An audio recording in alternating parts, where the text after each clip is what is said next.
Hello dear students, तो आज अपन solution का लेक्चर नंबर 05 स्टार्ट करेंगे और इसमें अपन जो मेन टॉपिक लेना है अपन को वो लेना है राउल्ट्स लॉ से रिलेटेड। जो राउल्ट्स लॉ की सेकंड स्टेटमेंट थी कि जब अपन सॉल्यूशन बनाते वक्त सॉल्यूट नॉन वोलाटाइल ले लेते हैं, कोई सॉलिड ले लेते हैं, ठीक है, तब उस सॉल्यूशन का जो वेपर प्रेशर होता है वो किस तरह से चेंज होता है। पिछले वीडियो लेक्चर की अगर अपन बात करें तो पिछले वीडियो लेक्चर में मैंने आपको बताया था कि सॉल्यूट भी वोलेटाइल है और सॉल्वेंट भी वोलेटाइल है, दोनों कंपोनेंट वोलेटाइल है। और जब दोनों कंपोनेंट वोलेटाइल होंगे तो जो सॉल्यूशन बनेगा हमारा उसका वेपर प्रेशर दोनों के वेपर प्रेशर के ऐड के बराबर होगा। क्लियर है। आज अपन बात करने वाले हैं ऐसे सॉल्यूशंस की, ठीक है, ऐसे सॉल्यूशंस के वेपर प्रेशर्स की बात करने वाले हैं जिनमें सॉल्यूट नॉन वोलाटाइल है। समझ रहे हो ना। तो जो हेडिंग है आज हमारी वो अपन लगा लेते हैं solution containing, we can say vapour pressure of solution containing non volatile solute. मतलब ऐसे सॉल्यूशंस का वेपर प्रेशर हमें कैलकुलेट करना है, ठीक है, जिनके अंदर नॉन वोलाटाइल सॉल्यूट होता है। क्लियर है या नहीं। ठीक है, टॉपिक समझ में आ गया भाई। सीधी सी बात है, हम ये जानते हैं कि जो सॉल्यूशन हमारा होता है, ठीक है, वो दो मेजर या बड़े कंपोनेंट से मिलकर बना होता है। एक को अपन बोलते हैं सॉल्यूट और एक को अपन बोलते हैं सॉल्वेंट। ये लेस अमाउंट में प्रेजेंट होता है सॉल्यूशन में और ये मोर अमाउंट में प्रेजेंट होता है सॉल्यूशन में। ठीक है, अगर हम सॉल्यूट की बात करते हैं, क्लियर है ना, तो सॉल्यूट अगर हम ले लेते हैं नॉन वोलाटाइल सॉल्यूट ले लेते हैं। कौन से सॉल्यूट नॉन वोलाटाइल होते हैं? जो सॉलिड स्टेट में मिलते हैं। कौन से सॉल्यूट नॉन वोलाटाइल है? जो सॉलिड स्टेट में मिलते हैं। जैसे फॉर एग्जांपल हम बात करें फर्स्ट, यूरिया जो होता है हमारा, यूरिया ये नॉन वोलाटाइल सॉल्यूट है। इसका जो मॉलिक्यूलर फॉर्मूला होता है, सॉरी स्ट्रक्चर होता है, मॉलिक्यूलर स्ट्रक्चर वो होता है NH2CONH2। मॉलिक्यूलर वेट की बात करें तो 60 ग्राम पर मोल। सेकंड की बात करें ग्लूकोज, सेकंड है हमारा ग्लूकोज का जो मॉलिक्यूलर फॉर्मूला है C6H12O6 और इसका मॉलिक्यूलर वेट होता है 180 ग्राम पर मोल। थर्ड हमारा नॉन वोलेटाइल सॉल्यूट है सुक्रोज। थर्ड हमारा नॉन वोलेटाइल सॉल्यूट कौन सा? सुक्रोज। C12H22O11 342 ग्राम पर मोल इसका मॉलिक्यूलर वेट होता है। तो ये सब चीजें हैं नॉन वोलेटाइल सॉल्यूट।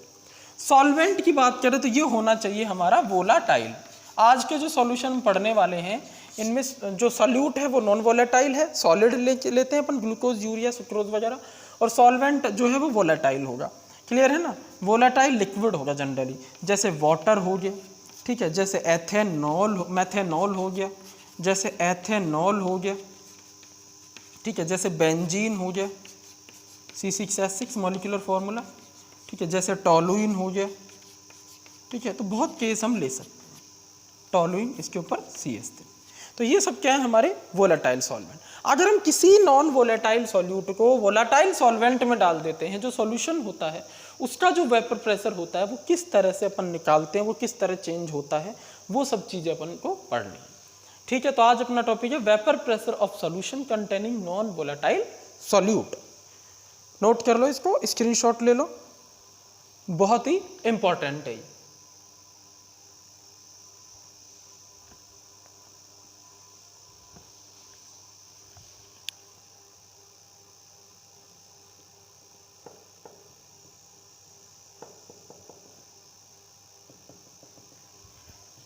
चल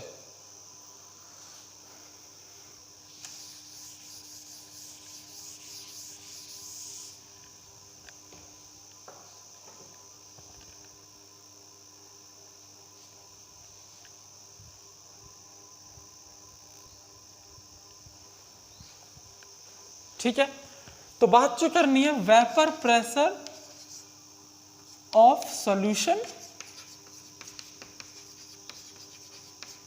containing non volatile solute.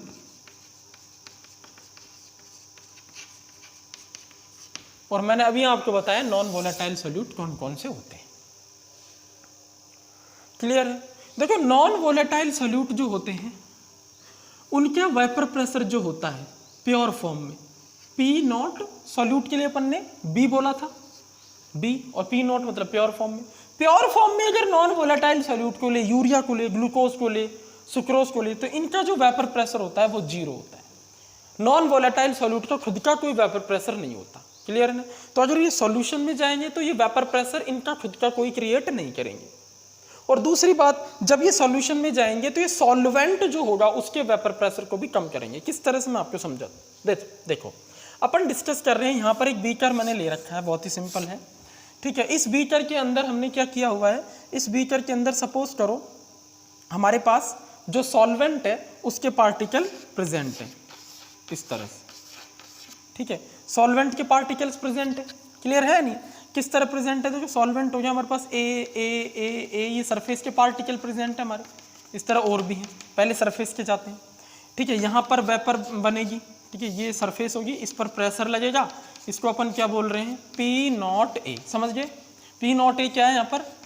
Pure vapour pressure of solvent, यानी अकेला जब सॉल्वेंट है तो उसका vapour pressure P not a हो गया। अब हम क्या करते हैं, दूसरी कंडीशन की बात कर रहे हैं।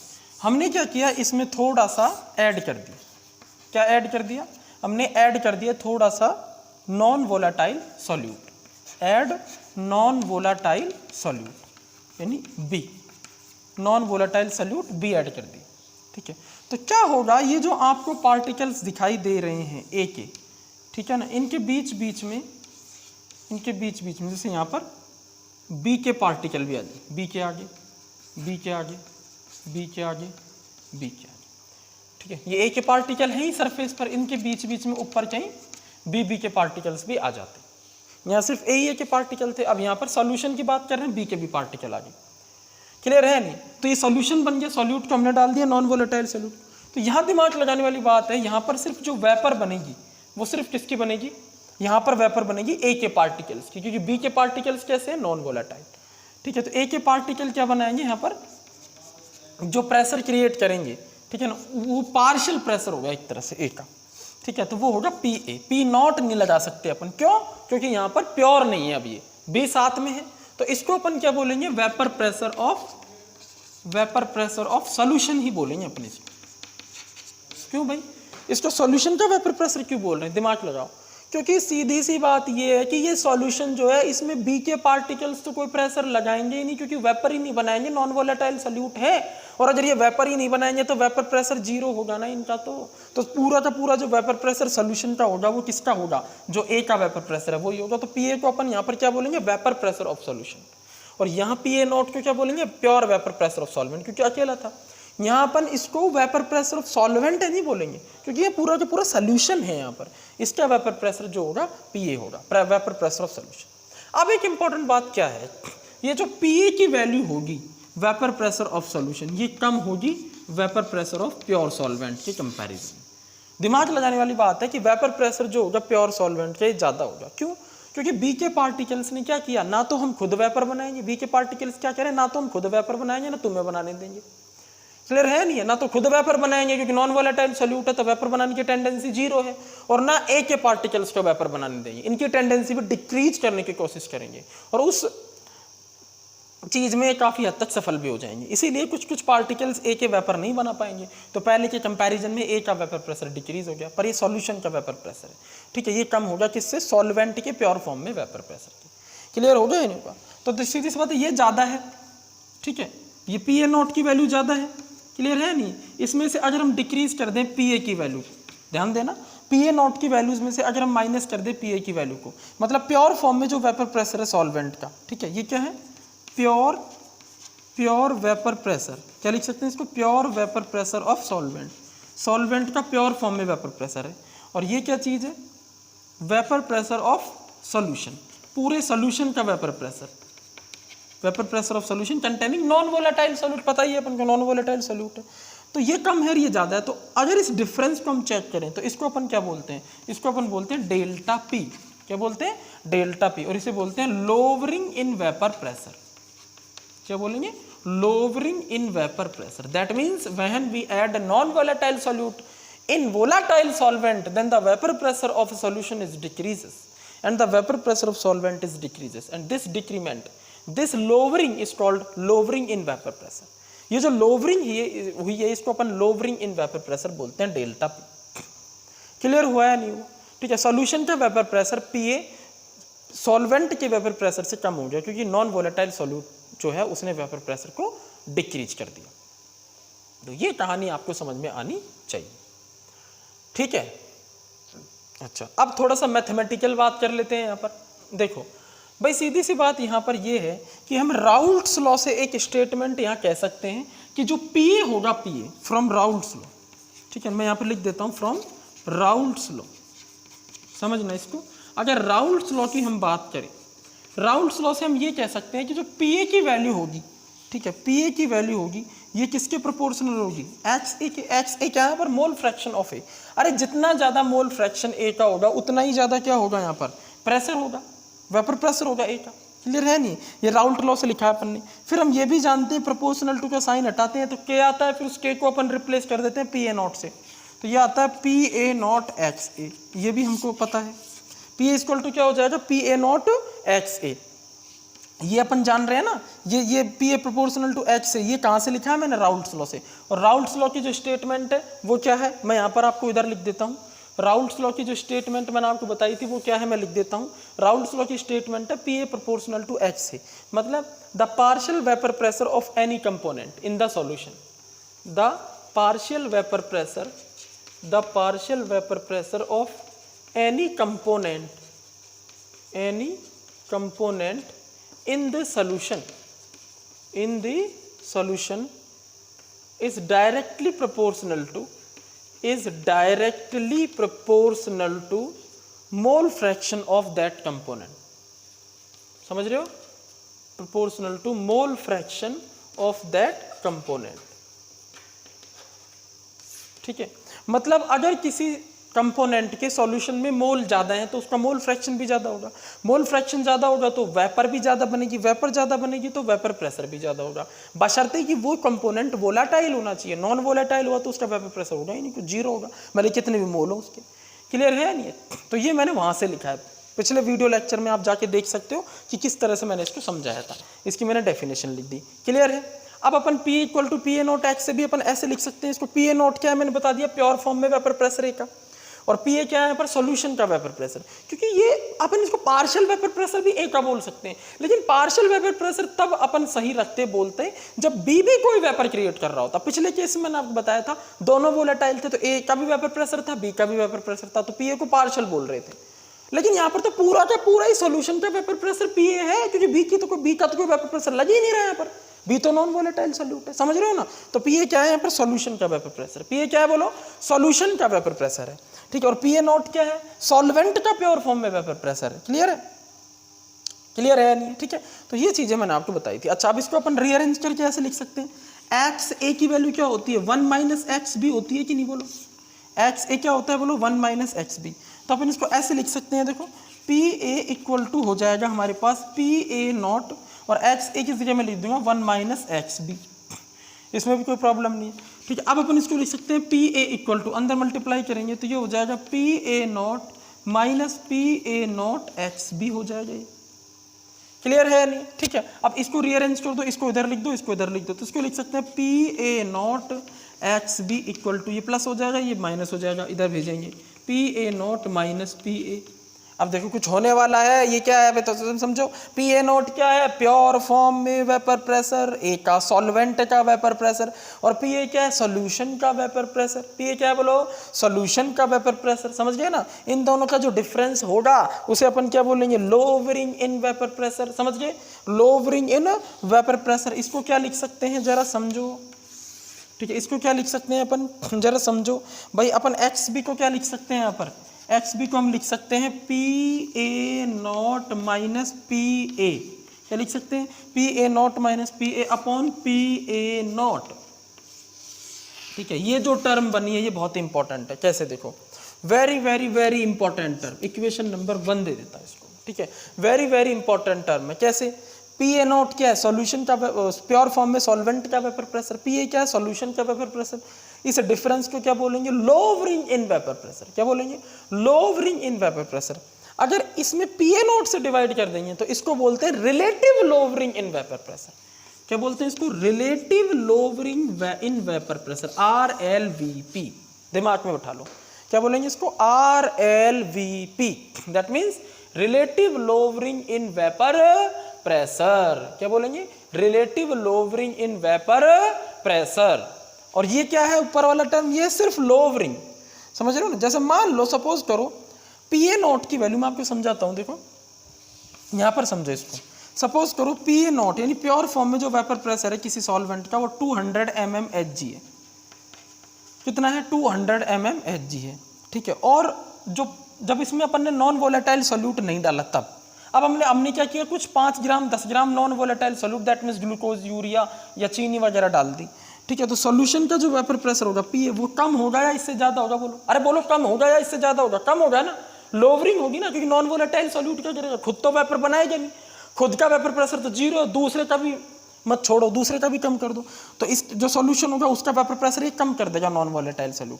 सपोज करो इसने 20 mm Hg कम कर दिया, ठीक है, 20 mm Hg लोवरिंग हो गई, तो यहाँ पर बचा कितना? 180। कितना बचा? 180 mm Hg। कितना बचा बोलो? 180 mm Hg। तो लोवरिंग कितने की हुई? अगर कोई ये पूछे डेल्टा पी लोवरिंग, तो हम कहेंगे 20 की हुई। इसमें से इसको सब्सट्रैक्ट कर देंगे 200 में से 180 की। लेकिन रिलेटिव लोवरिंग कितने की हुई? जब सजा समझो, रिलेटिव लोवरिंग कितने की हुई, इसके लिए अपन को क्या करना पड़ेगा? इसमें फिर से 200 से डिवाइड करना पड़ेगा लोवरिंग में, तो रिलेटिव लोवरिंग आ जाएगी डेल्टा पी अपॉन PA0, ठीक है। और वो कितनी आएगी? जरा चेक करो, वो आएगी 1/10। कितनी आएगी वो बोलो? वो आएगी 1/10। क्लियर है? रिलेटिव लोवरिंग का मतलब होता है कि अगर हम प्योर फॉर्म में वेपर प्रेशर सॉल्वेंट का 1 मान ले, तो उसके कंपैरिजन में सॉल्यूशन का वेपर प्रेशर कितना कम हुआ, रिलेटिवली कितना कम हुआ, तो वो कितना हुआ? 1/10 कम हुआ। अरे 200 में से अगर 20 चले गए तो 20 200 का कितना होता है? 1/10 ही तो होता है। क्लियर? तो वो उसे बोलते हैं relative lowering in vapour pressure. कहानी एकदम क्लियर होनी चाहिए, ठीक है। अच्छा, एक चीज यहां पर जो नोटिस करने वाली है आप लोगों के लिए, वो क्या है? जरा ध्यान से समझो। वो है ये XB वाली टर्म। XB क्या है बताओ? XB है मोल फ्रैक्शन ऑफ सोल्यूट, और सोल्यूट भी कौन सा है? Non volatile solute. Non volatile solute का मोल फ्रैक्शन XB। अरे अगर थोड़ा सा तुम नॉन वोलाटाइल सोल्यूट ऐड कर रहे हो वोलाटाइल सॉल्वेंट में, थोड़ा सा कुछ नंबर ऑफ मोल्स डाल रहे हो, तो दैट मीन्स वो कुछ मोल फ्रैक्शन डाल रहे हो अपन उसमें। भाई अगर मान लो आपने सॉल्वेंट के 10 मोल है, उसमें 2 मोल सॉल्यूट डाल दिया, क्लियर है नहीं? तो आपने कितना मोल फ्रैक्शन डाला सॉल्यूट का? समझो, आपने सॉल्यूट का मोल फ्रैक्शन कितना डाला, ठीक है। तो XB की वैल्यू अपन कैसे निकालते हैं? मोल फ्रैक्शन अपन कैसे निकालते हैं? किसी भी कंपोनेंट का मोल फ्रैक्शन क्या होता है? उस कंपोनेंट की मोल 2 अपॉन टोटल मोल 10। कैसे टोटल कैसे? अरे सॉल्वेंट के 8 मोल थे, सॉल्यूट के आपने 2 मोल डाल दिए, तो टोटल 10 मोल हो गए सॉल्यूशन के, ठीक है। और मोल फ्रैक्शन सॉल्यूट क्या चाहिए? तो जिसका चाहिए उसके मोल ऊपर, यानी सॉल्यूट के मोल ऊपर 2 अपॉन टोटल मोल 10 नीचे। तो आंसर कितना आएगा हमारा? 1/5, यानी 0.5 हो जाएगा। क्लियर है? 0.2 हो जाएगा, सॉरी 0.2 आएगा हमारा मोल फ्रैक्शन। क्लियर है ना? अब ये मोल फ्रैक्शन तुम जितना बढ़ाओगे, समझो, अगर मान लो अब हमने 2 नहीं 3 मोल डाल दिए, 4 मोल डाल दिए, तो जैसे जैसे तुम बढ़ाओगे नॉन वोलेटाइल सोल्यूट को, वैसे वैसे इसका मोल फ्रैक्शन बढ़ेगा, और वैसे वैसे ज्यादा लोवरिंग होगी ना, relative lowering in vapour pressure भी ज्यादा होगा। सपोज करो 2 मोल डाले थे 8 मोल में, 8 मोल सॉल्वेंट में 2 मोल डाले थे नॉन वोलेटाइल सोल्यूट के, ठीक है, तो कितनी लोवरिंग हुई? 20 की हुई। अब अगर मान लो 4 डाल दिए तो कितने की होगी? सपोज करो 40 की होगी लोवरिंग, यानी 200 था, अब कितना हो गया? 160 ही रह गया। तो ज्यादा लोवरिंग होगी, सीधी सी बात है। जितना ज्यादा नॉन वोलेटाइल सोल्यूट होगा उतने ही ज्यादा एक के पार्टिकल्स को नहीं निकलने देगा ऊपर, एस्केप टेंडेंसी डिक्रीज हो जाएगी। तो relative lowering in vapour pressure भी कम होगा या बढ़ेगा? कुल मिला के बात यह है कि अगर अपन XB की वैल्यू को बढ़ाएंगे, समझो अगर XB की वैल्यू बढ़ेगी तो रिलेटिव लोवरिंग भी ज्यादा होगी, मतलब वेपर प्रेशर ज्यादा कम होगा, वेपर प्रेशर में जो कमी होगी वो ज्यादा होगी। समझ रहे हो ना? ठीक है, ज्यादा डालोगे तो कमी जहां 20 की हो रही थी तो ज्यादा डाल दिया तो 40 की होगी, 60 की कमी होने लग जाएगी। क्लियर है? तो जैसे जैसे मोल फ्रैक्शन बढ़ेगा, जैसे जैसे मोल फ्रैक्शन बढ़ेगा किसका? नॉन वोलेटाइल सोल्यूट का, यानी सोल्यूट का मोल फ्रैक्शन बढ़ेगा, वैसे वैसे relative lowering in vapour pressure भी बढ़ेगा। ठीक है, नहीं क्लियर है। और ये RLVP जो है ना, इसे अपन कॉलीगेटिव प्रॉपर्टी भी कहते हैं। ठीक है, आज ये टॉपिक आएगा कॉलीगेटिव प्रॉपर्टी। अभी एक बार अपन न्यूमेरिकल कंप्लीट कर लेते हैं इस RLVP के, तब अपन कॉलीगेटिव प्रॉपर्टी स्टार्ट करेंगे। तो मैं भी आपको बता देता हूँ, जो पहली कॉलीगेटिव प्रॉपर्टी होती है सॉल्यूशन की, वो RLVP होती है। सॉल्यूशन की कॉलीगेटिव प्रॉपर्टी क्या होती है, जरा सुन लो। ऐसी प्रॉपर्टीज जो उस सॉल्यूशन में बैठे हुए सॉल्यूट के पार्टिकल्स या नंबर ऑफ पार्टिकल्स या नंबर ऑफ मोल्स या मोल फ्रैक्शन पर डिपेंड करती है। समझना मैंने क्या बोला है। Colligative properties are those properties of solution which depends upon the number of moles, number of particles और mole fraction। एक ही बात है, मतलब ऐसी प्रॉपर्टीज सॉल्यूशन की जो उस सॉल्यूशन में बैठे हुए सॉल्यूट की मोल्स, नंबर ऑफ पार्टिकल्स या मोल फ्रैक्शन पे डिपेंड करती है, उसे अपन क्या बोलते हैं, कॉलीगेटिव प्रॉपर्टी बोलते हैं। जैसे RLVP भी ऐसी प्रॉपर्टी है, भी समझाया मैंने। तुम जितना ज्यादा सॉल्यूट डालोगे उसका मोल फ्रैक्शन उतना ही ज्यादा होगा, और ये भी उतनी ज्यादा होगी। नेचर पे डिपेंड नहीं करती है, सॉल्यूट नमक डाल रहे हो या चीनी डाल रहे हो, इस चीज पे डिपेंड नहीं करती, कितना डाल रहे हो इस चीज पर डिपेंड करती। क्लियर है। तो RLVP क्या है, एक कॉलीगेटिव प्रॉपर्टी है। इस बात का आपको ध्यान रखना है। इसको पूरे को नोट कर लो कंप्लीटली, या फिर इसका स्क्रीनशॉट ले लो।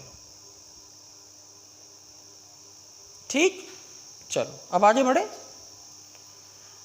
अब अपन बात कर लेते हैं कुछ इसमें न्यूमेरिकल्स वाले portion.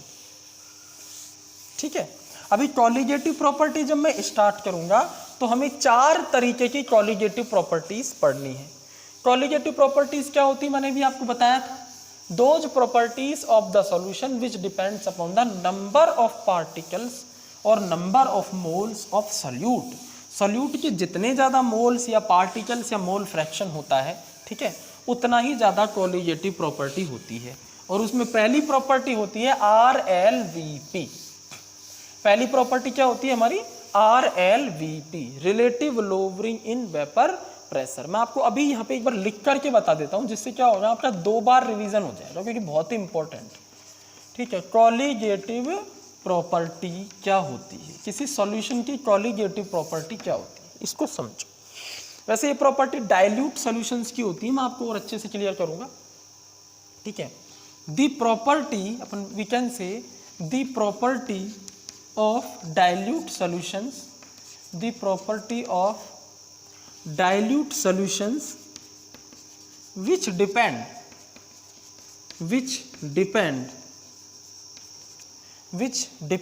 number of particles, or we can say number of moles instead of particles, we can also be say number of moles, mole fraction. अब पार्टिकल्स में चाहे एटम्स हो, मॉलिक्यूल्स हो, आयंस हो, कुछ भी हो, number of particles, number of moles या mole fraction, HB। B for solute, called colligative property, called colligative property, CP। ऐसी प्रॉपर्टीज सॉल्यूशन की जो किस पे डिपेंड करे भैया, पार्टिकल्स पे डिपेंड करे, कितने पार्टिकल डालें आप। ठीक है, जैसे इसमें सबसे पहली प्रॉपर्टी होती है RLVP, relative lowering in vapour pressure. क्या होती है, सॉल्यूशन का प्योर फॉर्म में सॉल्यूट का vapour pressure PA0 minus solution का वेपर प्रेशर PA। ये तो लोवरिंग इन वेपर प्रेशर है, ये तो LVP है ना, लोवरिंग इन वेपर प्रेशर। अगर इसमें अपन वापस डिवाइड कर दें PA0 का, तो ये है relative lowering in vapour pressure, और ये किसके इक्वल होती है, मोल फ्रैक्शन ऑफ सॉल्यूट के। हो गया नहीं, देखो, विच depends upon number of mole. Number of mole ज़्यादा तो मोल फ्रैक्शन भी ज़्यादा, मोल फ्रैक्शन के इक्वल में होती है ये, मतलब ये ज़्यादा होगा तो ये भी ज़्यादा होगी। इसको चेंज कर देने से ये प्रॉपर्टी चेंज हो रही है, तो ये RLVP कौन सी प्रॉपर्टी, CP, कॉलीगेटिव प्रॉपर्टी। ठीक है ना। और इसमें सेकेंड जो प्रॉपर्टी होती है कॉलीगेटिव प्रॉपर्टी, वो हमारी होती है elevation in boiling point, EBP, elevation in boiling point. ठीक है, क्या होती है ये, वो मैं आपको तभी बताऊंगा, पहले मैं आपको लिस्ट बना देता हूँ। थर्ड होती है depression in freezing point, elevation in boiling point, depression in freezing point. और फोर्थ जो होती है वो हमारी होती है ऑस्मैटिक प्रेशर, OP। ये 4 कॉलीगेटिव प्रॉपर्टीज होती हैं जो number of particles of solute पर डिपेंड करती हैं। सॉल्यूट के जो नंबर ऑफ पार्टिकल्स होते हैं उन पर डिपेंड, ऑफ सॉल्यूट और लिखना है यहाँ पे, of solute called colligative property. तो ये RLVP एक कॉलिगेटिव प्रॉपर्टी है, समझ गया कि नहीं समझ गया, क्लियर है।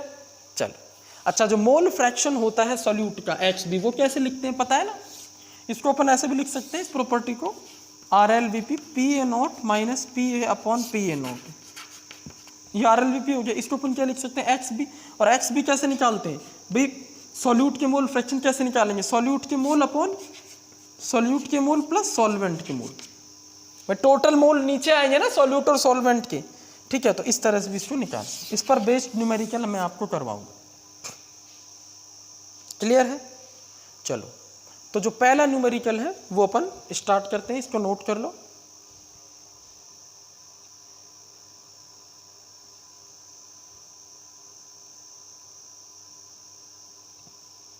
चलो तो जो न्यूमेरिकल है उसको नोट कर लो।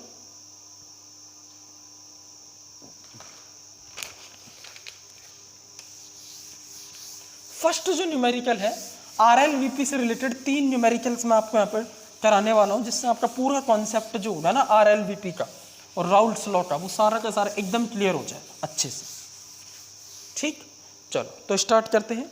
जो फर्स्ट न्यूमेरिकल है, फर्स्ट क्वेश्चन, वो आपके सामने लिख देता हूँ मैं। 30 ग्राम यूरिया, यूरिया समझ गए, यूरिया क्या है, non volatile solute. 30 gram urea dissolved in 72 gram water. तो वाटर क्या हो गया, सॉल्वेंट हो गया, volatile solute, volatile solvent, 72 gram water. then calculate PA समझ गए क्या है, सॉल्यूशन का वेपर प्रेशर, क्या है, वेपर प्रेशर ऑफ सॉल्यूशन, क्या है बोलो, वेपर प्रेशर ऑफ सॉल्यूशन। और PA0 की वैल्यू आपको दे रखी है, यानी प्योर फॉर्म में जो वाटर है उसका वेपर प्रेशर दे रखा है 60 mmHg, ठीक है। तो बहुत ही सिंपल तरीके से इसको अपन कर सकते हैं।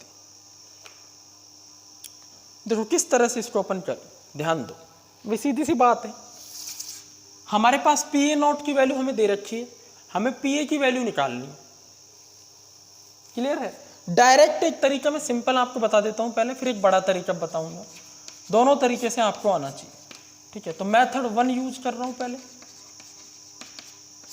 भाई वेपर अपन सीधा लिख लेंगे ना किससे, राउल्ट्स लॉ से। राउल्ट्स लॉ से अपन जानते हैं PA इक्वल टू क्या होता है, PA0 से, बोलो होता है नहीं होता, P इक्वल टू क्या होता है, PA0 XA, ठीक है। अब अपन को क्या कह रहा है ये कि आप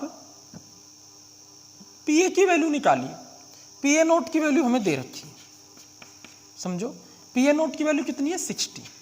अब इसको मल्टीप्लाई करना है XA से, तो हमें कुल मिला के XA चाहिए। अब XA क्या होता है वो सुन लो, वो होता है 1 माइनस XB। XB के लिए हमें जो डाटा दिया हुआ है वो उससे हम XB निकाल सकते हैं। XB क्या होगा, number of moles of B, यानी कि सॉल्यूट का number of moles upon solute का number of moles plus solvent का नंबर ऑफ मोल्स, इस तरह निकालेंगे, ठीक है। अब बताओ XB की वैल्यू क्या होगी, सॉल्यूट के नंबर ऑफ मोल्स कैसे निकलेंगे, देखो 30 ग्राम दिया हुआ है यूरिया, ठीक है। तो 30 वेट हो गया, नंबर ऑफ मोल कैसे निकालेंगे, वेट अपॉन मॉलिक्यूलर वेट, तो वेट 30 और मॉलिक्यूलर वेट कितना होता है यूरिया का 60, क्लियर है। अपॉन अब देखो NB फिर से 30 अपॉन 60 प्लस, और Na सॉल्वेंट है, सॉल्वेंट के नंबर ऑफ मोल्स कैसे निकलेंगे, 72 ग्राम सॉल्वेंट दिया हुआ है, क्लियर है ना। तो 72 ग्राम का मतलब क्या हो गया, 72 ग्राम वाटर का मतलब क्या हो गया, 72 वाटर है, वेट अपॉन मॉलिक्यूलर वेट 18 हो गया। सॉल्व करो तो मोल फ्रैक्शन आ जाएगा हमारे पास किसका, सॉल्यूट का। सॉल्यूट का मोल फ्रैक्शन क्या होगा, XB इक्वल टू 30 अपॉन 60, इसको क्या लिखेंगे 1/2, ये भी 1/2, और ये कितना है 4, क्लियर है, 1/2, और ये 1/2 हो जाएगा, प्लस ये क्या हो जाएगा 4 बार डिवाइड हो जाएगा, ठीक, ठीक है। इसको अपन सॉल्व कर लेंगे, तो ये इसको अपन लिख सकते हैं 0.5 अपॉन 0.5 प्लस 4, तो ये आ गया हमारा मोल फ्रैक्शन। क्लियर है ना? इसको 1 में से सब्सट्रैक्ट करेंगे, यहां रखेंगे, आंसर आ जाएगा। ये तो है आपका फर्स्ट मेथड। ठीक है,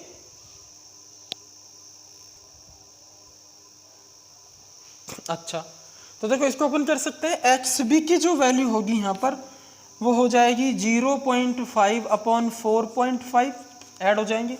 उसके बाद इसको अपन क्या लिख सकते हैं 1/9, 1/9 लिख सकते हैं ना। अच्छा, ये 1/9 को यहाँ रखो तो एक्स ए की वैल्यू क्या हो जाएगी 1 - 1/9। क्लियर है? दैट मीन्स ये हो जाएगी हमारे पास 8/9। एक्स ए की वैल्यू क्या हो जाएगी 8/9। क्लियर है? अब इसकी वैल्यू अपन यहाँ रख देंगे। ठीक है, इसमें तो पी ए क्या आएगा, vapour pressure of solution, P A क्या आएगा बोलो 60 इंटू एक्स ए कितना है 8/9। तो ये हमारे पास जो आएगा वो आएगा 53.33 mmHg। क्योंकि देखो ये 8 नहीं है, कट जाता तो वही आता आंसर, ये 9 है। तो डिनोमिनेटर में बड़ा है, नोमिनेटर में छोटा है, तो वैल्यू पॉइंट में आएगी, इससे मल्टीप्लाई करेंगे थोड़ा कम होके आएगी 53.33 mmHg। ये होगा सॉल्यूशन में। सीधी सी बात है, सॉल्यूशन का वेपर प्रेशर जो होगा वो सॉल्वेंट के प्योर फॉर्म में वेपर प्रेशर से तो कम ही आ रहा है ना 53.33। क्लियर है ना? और यही आ जाए एग्जैक्ट, आप इसको मल्टीप्लाई करके डिवाइड करके देख सकते हो। नोट कर लो,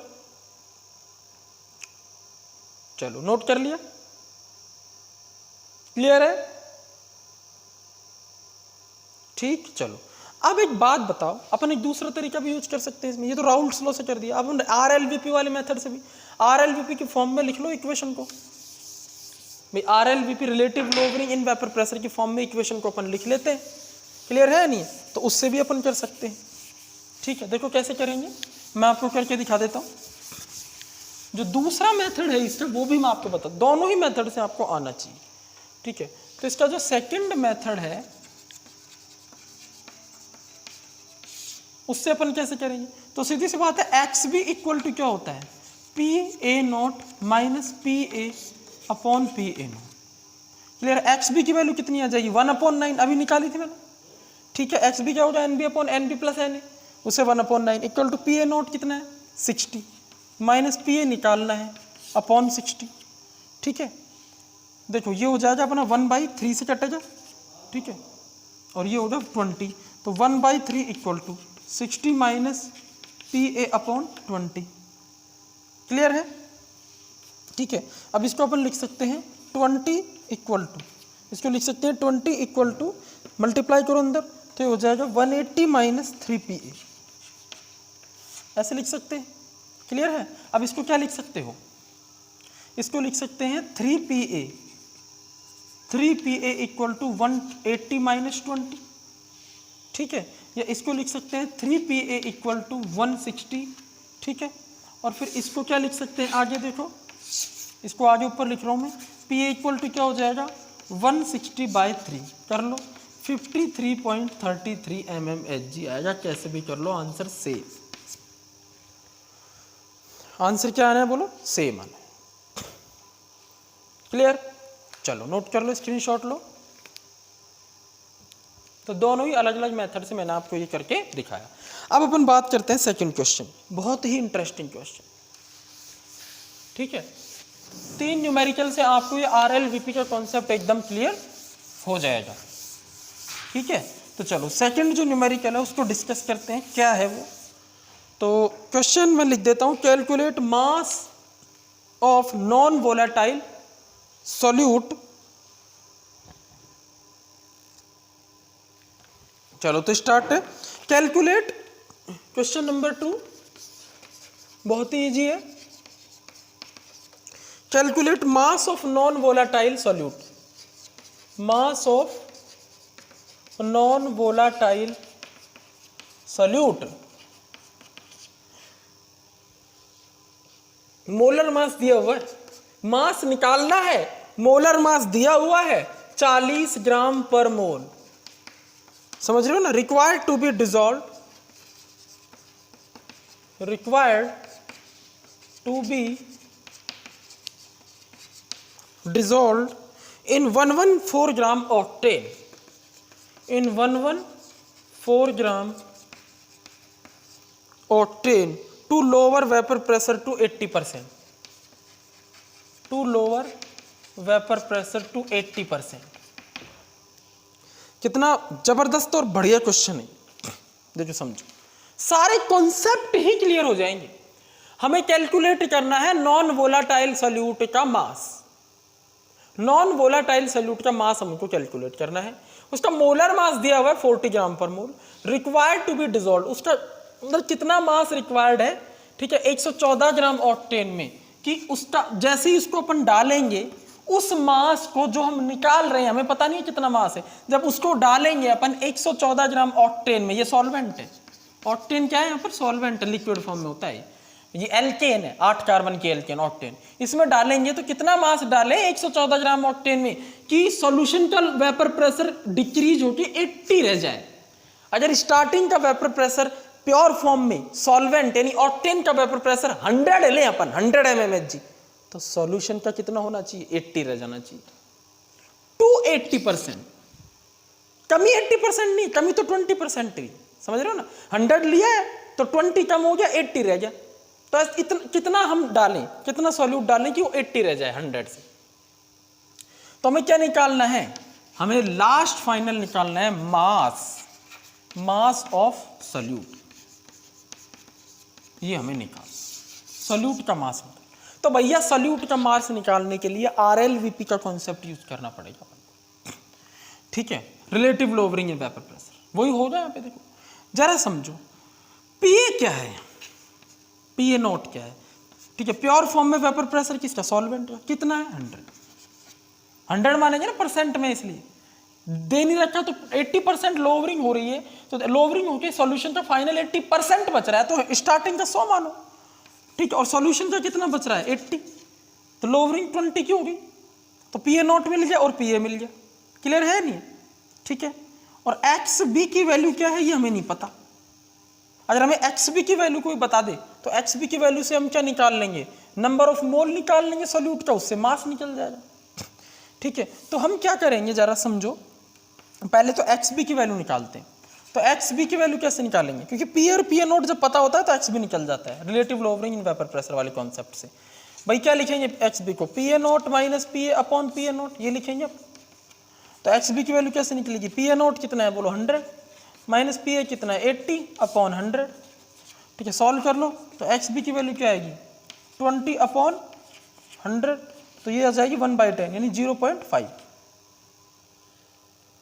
तो जो 0 0 कैंसिल, 2/10 को 1/5 लिखेंगे तो ये हो जाएगी 1/5, ठीक है, सॉरी 0.2 आएगी, 0.2। तो मोल फ्रैक्शन कितना आ रहा है सॉल्यूट का 0.2, ठीक है। अच्छा अगर हमें मोल फ्रैक्शन पता है सॉल्यूट का 0.2 आ रहा है, या 1/10 लिख सकते हैं। XB की वैल्यू हमें पता है, ठीक है, तो XB को हम क्या लिख सकते हैं, NB upon NB plus NA, ऐसे लिख सकते हैं भाई। अच्छा इसको अपन ऐसे भी लिख सकते हैं क्या, NB अपॉन NB, इसको लिख सकते हैं अपन NB, समझना, ठीक है, NB तो हमें चाहिए ना, अपॉन नंबर ऑफ मोल्स तो हमें चाहिए जिससे हमें मास निकालना है सॉल्यूट का, तो नंबर ऑफ मोल्स जो है ना सॉल्यूट के वो अपन निकाल लेंगे। तो नंबर ऑफ मोल्स क्या है सॉल्यूट के NB, ठीक है, अपॉन NB प्लस, और Na कितना है वो जरा बता दो, ठीक है। तो Na कितना है जरा देखो, Na कैसे निकालेंगे, अरे सॉल्वेंट के नंबर ऑफ मोल कैसे निकालेंगे, 114 ग्राम ऑक्टेन दिया हुआ है, वेट कितना दिया हुआ है 114 ग्राम, वेट अपन मॉलिक्यूलर वेट कितना होता है ऑक्टेन का, ऑक्टेन का मॉलिक्यूलर वेट सेम होता है 114 ही होता है। ऑक्टेन क्या होता है मैं बता देता हूँ, 8 कार्बन की एल्केन होती है, देखो ऐसे लिखते हैं इस तरह, जरा देखो कितने कार्बन है इसमें, 1 2 3 4 5 6 7 8, हाइड्रोजन कितने हैं 3 और 3 6, 2 8, 2 10, 2 12, 2 14, 2 16, 2 18, 18 का 18 ग्राम बन गया, और 8 को 12 से मल्टीप्लाई करो और फिर 18 जोड़ो कितना आएगा 114, क्लियर। तो इस फॉर्मूले से जो वेट आएगा मॉलिक्यूलर वेट आएगा वो 114 ही आएगा, यानी दोनों सेम, ठीक। तो नंबर ऑफ मोल क्या आएगा 1, यानी 1 मोल सॉल्वेंट दिया हुआ है, कितना दिया हुआ है 1 मोल सॉल्वेंट, तो यहाँ हम 1 रखेंगे, ठीक है। एक्स बी की वैल्यू कितनी है उसको भी रख देते हैं। एक्स बी की वैल्यू है भैया यहाँ पर 0.2 या 1/10। 0.2 को क्या लिख सकते हैं, 0.2 को हम लिख सकते हैं 1/5, सॉरी 1/10 नहीं 1/5, मुझे थोड़ा कन्फ्यूजन हो रहा है, 0 1/5 लिखेंगे, 1/5। अब इसको अपन सॉल्व कर लेंगे, ठीक है। अच्छा एक चीज बताओ मेरे को, क्या मैं इसको ऐसे लिख सकता हूं 5 equal to NB plus 1/NB? भाई इसको उल्टा कर दिया, इसको भी उल्टा कर दिया, कोई प्रॉब्लम नहीं। अब इसको मैं ऐसे लिख सकता हूं 5 इक्वल टू NB/NB, क्या हो जाएगा 1 कैंसिल होके, प्लस 1/NB। इसमें कोई कंफ्यूजन बोलो? अरे NB को डिवाइड कर दिया NB से भी और NB को डिवाइड कर दिया 1 से भी, तो NB/NB तो कट के 1 रह गया, प्लस 1/NB, क्योंकि NB 2 बार नहीं, अपन को 1 बार चाहिए, ठीक है। अच्छा इसको सॉल्व कर लो, तो अपन इसको ऐसे लिख सकते हैं कि 1/NB इक्वल टू 5 - 1, 1 इसको इधर भेज दिया ना, तो 1/NB इक्वल टू क्या रह गया 4, क्लियर। तो NB इक्वल टू क्या होगा 1/4। आ गया नंबर ऑफ मोल्स किसके, सॉल्यूट के। अगर आपको नंबर ऑफ मोल्स मिल गए तो भैया मैं मास निकाल लूंगा। नॉन वोलेटाइल सॉल्यूट के नंबर ऑफ मोल मिल गए मुझे, अब मास में निकाल लूंगा। मास में आपको इधर निकाल के दिखा देता हूँ, ठीक है। तो मास क्या होता है, number of mole into molar mass. Number of mole कितने हैं 1/4 और मोलर मास कितना है इसका देखो दिया हुआ है 40। तो मास कितना आएगा 10 ग्राम। बोलो क्लियर हुआ, ये है आपका आंसर। यानी आपको 10 ग्राम डिसॉल्व करना पड़ेगा। कितना मास डिसॉल्व करना पड़ेगा सॉल्यूट का, बोलो 10 ग्राम। अगर 10 ग्राम सॉल्यूट डिसॉल्व कर दोगे तो जो वेपर प्रेशर होगा वो डिक्रीज होके 100 से 80 रह जाएगा, 20% की उसमें कमी आ जाएगी। देखो कुछ भी नहीं है, मुझे मास निकालना था, मैंने PA0 और PA की वैल्यू लिख दी, XB की वैल्यू मुझे बता दो कोई, तो मैं मास निकाल लूंगा। क्लियर है कैसे, क्योंकि XB की वैल्यू अगर मुझे पता है तो मैं इस फॉर्मूले में रखूंगा ना। XB की वैल्यू RLVP के कॉन्सेप्ट से निकाल लिया, XB की वैल्यू इस फॉर्मूले में रख दी मोल फ्रैक्शन का कॉन्सेप्ट लगा के, NB/NB प्लस NA, ठीक है। 1/5 है। NB की वैल्यू जो है NB इसको अपन ऐसे लिख सकते हैं NB/NB प्लस NA की वैल्यू निकाल ली अलग से, वेट दिया हुआ है 114 ग्राम, उतना ही उसका मॉलिक्यूलर वेट होता है ऑक्टेन का, तो 1 आ गया, सब कुछ रखा। अब इसको ऐसे लिख दिया रियर उल्टा करके, फिर इसको NB/NB 1 कर दिया, 1 प्लस 1/NB। इसके बाद फिर इसको इधर भेज ले गए 5 - 1 4, 1/NB। NB की वैल्यू क्या होगी 1/4। नंबर ऑफ मोल को अगर हम मोलर मास से मल्टीप्लाई कर देते हैं तो मास आ जाता है 10। क्लियर है एकदम, ठीक है। तो इस तरह से अपन ने अभी 2 न्यूमेरिकल किए, ठीक है। अब अपन देखते हैं कि लास्ट न्यूमेरिकल बहुत ही इंपॉर्टेंट है ये भी, ठीक है। चलो एक बार इसको मैं मिटा देता हूँ, नोट कर ही लिया आपने, स्क्रीनशॉट ले लिया करो या तो पॉज करके नोट कर लिया करो। स्क्रीनशॉट ले लोगे तो इससे एक फायदा होगा, आपको बार बार वीडियो खोलने की जरूरत नहीं है। आप कभी भी उस स्क्रीनशॉट को देखो और अपने नोट्स प्रिपेयर कर लो। रेड मार्क से उन क्वेश्चंस को या उन कॉन्सेप्ट्स को लिख लो जो समझ में नहीं आए, डिस्कस करो और आगे बात करो, ठीक है भाई। चलो तो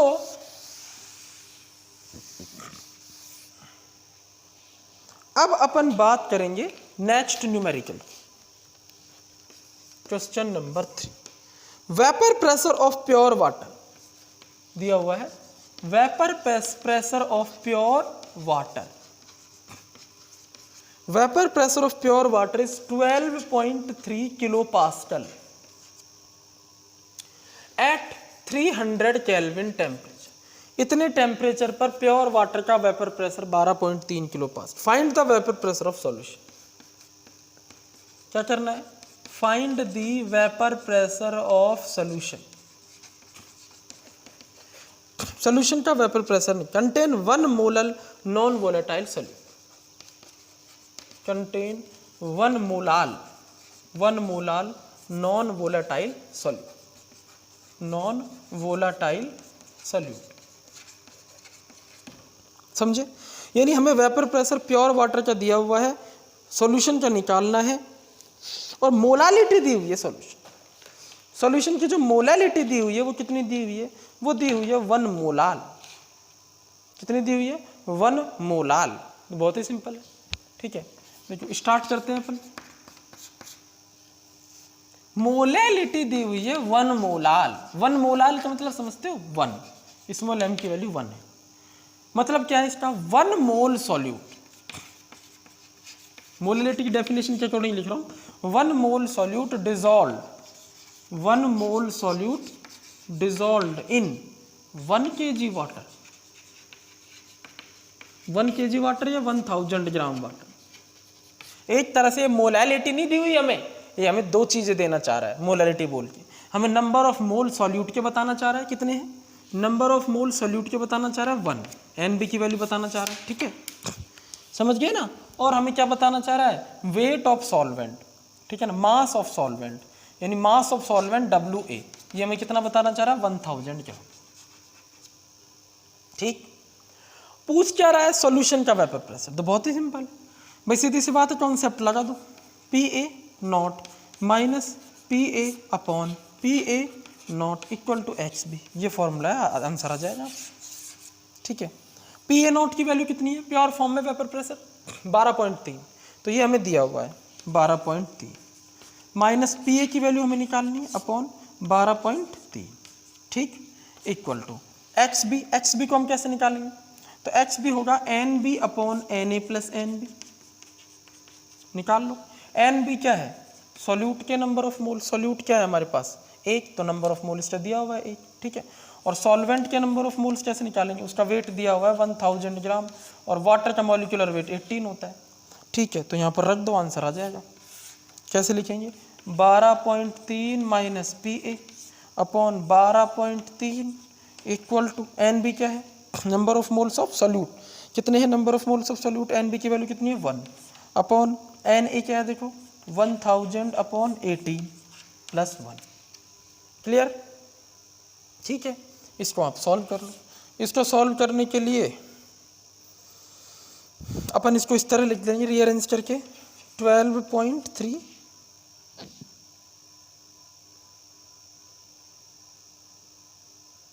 देखो, इसको अपन लिख सकते हैं ऐसे,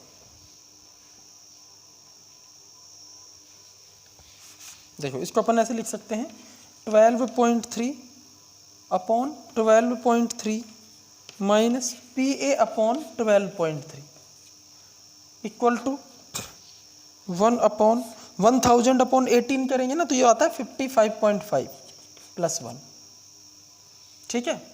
अच्छा, इसको क्या बोल देंगे, 1 मान लेंगे, इसको कैंसिल हो जाएगा, 1 माइनस PA अपॉन 12.3, ठीक, इक्वल टू ये क्या हो जाएगा 1 अपॉन 55.5 प्लस 1 56.5, क्लियर है। इसको इधर ले जाएंगे, सब्सट्रैक्ट करेंगे 1 माइनस 1 अपॉन 56.5, और इसको इधर ले जाएंगे PA अपॉन 12.3, LCM लेंगे, सॉल्व करेंगे, यहाँ पर 12.3 से मल्टीप्लाई करेंगे, PA की वैल्यू आएगी, और ये आएगी 12.08 किलो पास्कल। तो फाइनल आंसर में लिख देता हूँ, PA की वैल्यू कितनी आएगी 12.08 किलो पास्कल। अच्छा, इसका दूसरा तरीका और है, कैसे, अरे PA की वैल्यू चाहिए PA not plus into x से, राउल्ट लॉ से, PA नॉट की वैल्यू दी हुई है, क्या एक्स से की वैल्यू निकाल लो, मल्टीप्लाई कर दो, आंसर आ जाए। इतना बड़ा मेथड यूज नहीं कर रहा हूँ। एक्स से की वैल्यू कैसे निकालेंगे, उसके लिए आपको जो XB की वैल्यू आपने जैसे ऐसे निकाली है यहाँ से, इससे XB की वैल्यू आप निकालोगे तो उसको 1 माइनस कर दो, तो एक्स से किया जाएगी, रखो आंसर है, नोट कर लो, स्क्रीनशॉट ले लो, क्लियर है, ओके। तो ये था आज का हमारा concept RLVP, relative lowering in vapour pressure. This is very very important concept.